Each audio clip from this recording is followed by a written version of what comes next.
আমি ব্যক্তিগত বলছি, আমি নিজে থেকে বলছি, আমি পছন্দ করি না। কারণ লড়াই যখন কোর্টে চলে গিয়েছে, কোর্ট থেকেই ফাইসাল্লা হয়ে যাবে।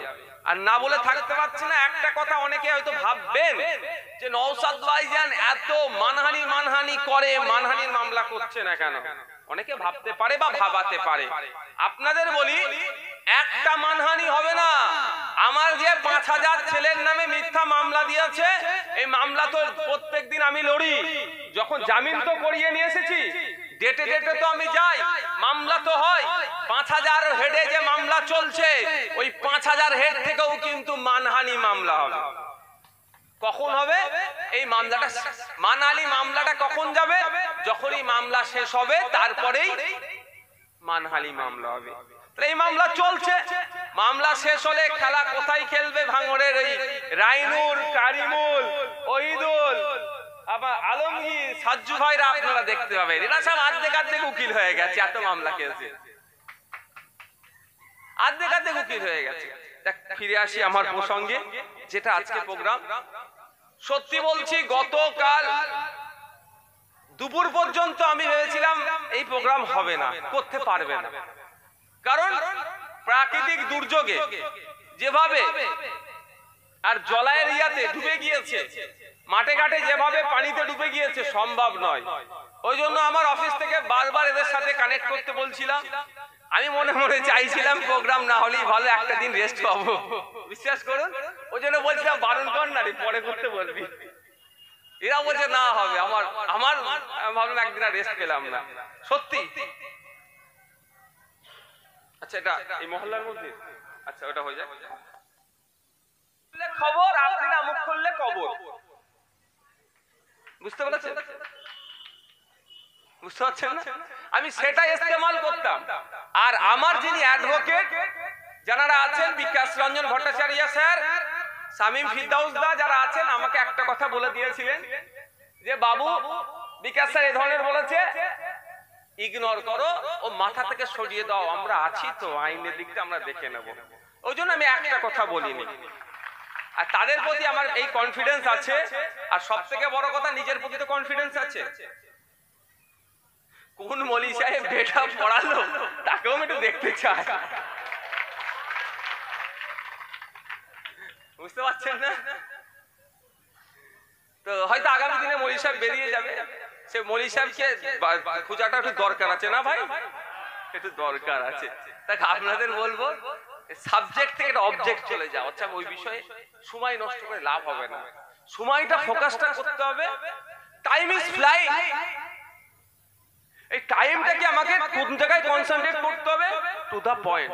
আর যে সমস্ত আমার ভাঙড়ের প্রিয় সাংবাদিকরা আছেন, তাদের উদ্দেশ্যে আমার একটা বার্তা, সাংবাদিকদের কিছু গাইডলাইন আছে, সেটা মেনে চলুন। আমার কিছু পরোয়া না, যত খবর করবে নওশাদ সিদ্দিকী তত নামটা ছড়াবে, খারাপ হলে হোক আর ভালো হলে হোক। নওশাদ সিদ্দিকী নওশাদ এই চর্চাটা তো হোক না, ও আমি খুশি, আমি কোনো বেজার নয় কোনো আমার সাংবাদিকের উপরে। কিন্তু আমি বলবো, সুপ্রিম কোর্টের লেটেস্ট গাইডলাইনটা একটা দেখবেন। সুপ্রিম কোর্ট বলছে, কেউ যদি, কোনো মহিলা যদি এই ধরনের যৌন নির্যাতনের সম্মুখীন হয়, সত্য মিথ্যা কিন্তু সুপ্রিম কোর্ট বলেনি, যদি অভিযোগ তোলে, অভিযোগ দিয়ে কাউকে তুলতে পারে। আমি এখানে যাচ্ছি, কেউ বলবে হয়তো আমার ভাইজান হাত ধরে টেনে দিয়েছে, অভিযোগ তুলতেই পারে ভাই। সত্যতা তো প্রমাণ তাকেই করতে হবে, কোনখানটা ধরেছে সেইখানটাই হাত মুছা যাবে না, সেখানটা গিয়ে ফরেনসিক টেস্ট করলি তাহলে ভাইজানের হাতের চিহ্ন কি ধরা যাবে। ঠিক আছে, অনেক অনেক পদ্ধতি আছে। যাক, সুপ্রিম কোর্টের গাইডলাইন হচ্ছে, যে নিজেকে ভিকটিম দাবি করে তার ছবি, নাম পাবলিক ডোমিনে ডিসক্লোজ করা যায় না। এবার যারা যারা ডিসক্লোজ করেছেন, তারা এবার ভাবুন কতটা ন্যায় করেছেন, কতটা অন্যায় করেছেন। তো আপনারা ভাববেন যে ভাইজান কেন কথা বলে না। আরে ভাইজান কথা বলতে বলতে যদি একবার নাম নিয়ে ফেলে, তাহলে যে কেসটা আমি খেয়েছি তার থেকে বড় কেস আবার খাবো। মানে ওটা তখন আর থাকবে না, এটা নিয়ে পড়বে, কারণ ওটা তো আমাকে আটকাতে পারেনি। কোর্ট আমাকে জামিন দিয়েছে, নিশ্চিতভাবে অসত্য জিনিস বলি জামিন দিয়েছে, সত্য হলে জামিন দিয়ে দিত। তো আমি এই জন্যই মুখ খুলিনি। আমার উকিল বলে দিয়েছে যে এটা নিয়ে তুমি চিন্তা করো না, আমরা আইনের পাটটা দেখে নেব। যখন দেখছে যে কি একটা নেতাকে নতুন দায়িত্ব দিয়েছে, কোন রকম ভাবে পারছে না পুলিশের একটা অংশকে কাজে লাগিয়ে, তখন অন্যরকম খেলাই খেলতে চাইছে। যত রকম ইচ্ছা খেলো ভাই, তবে একটা কথাই বলি, আমাদের ভাঙড়ের মানুষজনও কিন্তু কোনো খেলাই পিছিয়ে থাকতে পারবে না। যেখানে দেবে ভাঙড় ফার্স্ট। আমি দায়িত্ব নিয়ে বলছি, জাগলগাছি অঞ্চলে তহুরা খাতুন, তাহেরা খাতুন বা তহুরা খাতুন ও স্প্রিন্টার দৌড়বিদ একজন, ও ন্যাশনালে গিয়ে পজিশন করে এসছে ভাঙড়ের মেয়ে। ভাঙড়ের পিউঢালি বক্সিং এ গিয়ে মেডেল নিয়ে এসছে। তাহলে ভাঙড় বুঝতে পারছেন তো? ভাঙড়ের ছেলে পোলেরার 2 নম্বর অঞ্চলে অর্থের অভাবে নিটের কোচিং নিতে পারেনি, ইউটিউব দেখে দেখে সর্বভারতীয় ক্ষেত্রে 1947 র্যাঙ্ক করেছে। এটাই হচ্ছে ভাঙড়। তাহলে ভাঙড়কে তো আপনি যেদিকে চাইবেন, এই বাইরের মাইকটা অফ করে দাও তো, মাইকম্যান কি আছেন?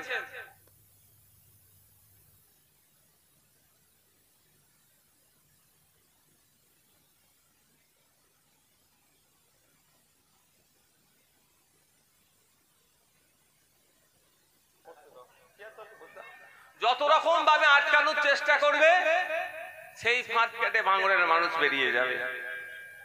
আমি বন্ধুগণ ওই বিষয়ে যাব না, কারণ শুধু শেষ কথা বলবো, পিওর ভাবেই বলবো, নওশাদ সিদ্দিকী এই ধরনের বালখিল্য মন্তব্যকে পাত্তা দেয় না।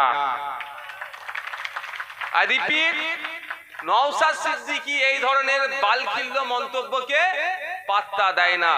আমি আমার নেতৃত্বদেরকে বলবো এই মঞ্চ থেকে, ওই সমস্ত বালখিল্য মন্তব্যকে পাত্তা দেওয়ার দরকার নাই। কারণ মিডিয়ায় ভেসে থাকার জন্য, এই আমি আজকে বললাম আমার বক্তব্য কাটিং হবে, আমার বক্তব্য লাগাবে, মিডিয়ায় ভিউজ হবে, এইটা হচ্ছে।